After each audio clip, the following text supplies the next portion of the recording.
verra une vidéo justement qui parle de l'importance de manger local, de manger fruits et légumes. On va pouvoir la faire. Oui, c'est pas grave. Par contre, toi, Dalila, donc ça y est, peut-être te mettre à ça va. Ok, parfait. Ça va.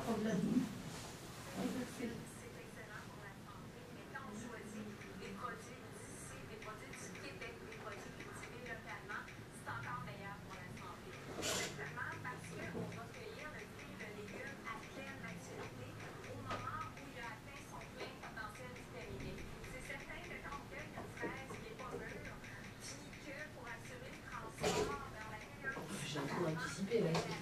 C'est ça.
Désolée pour le sang, on n'y a pas pensé. Mais vous l'aurez compris que les fruits et légumes importés d'autres pays, ils ont besoin d'être vraiment protégés par les pesticides et les insecticides.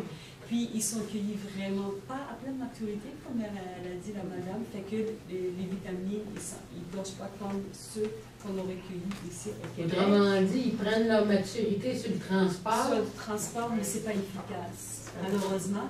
Comme elle a dit la madame, que les vitamines, elles sont très sensibles, fait qu'elles peuvent être détruites rapidement. Fait que manger québécois, regarde, on est rendu à promouvoir la cause québécoise. Mangeons québécois. Puis c'est un autre avantage, c'est que ça coûte moins cher parce qu'il y a moins d'intermédiaires.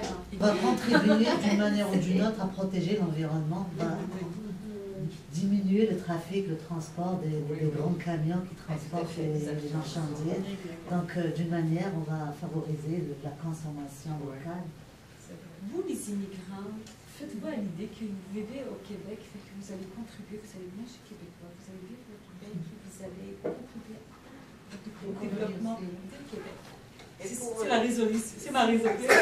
Pour les légumes congelés. On va en parler. On va en parler d'accord. C'est sûr que, oui, c'est une très très bonne question. Regarde, je suis contente que vous soyez aussi enthousiaste pour savoir des choses parce que ça prouve que vous vous souciez pour votre santé. Alors, je vais juste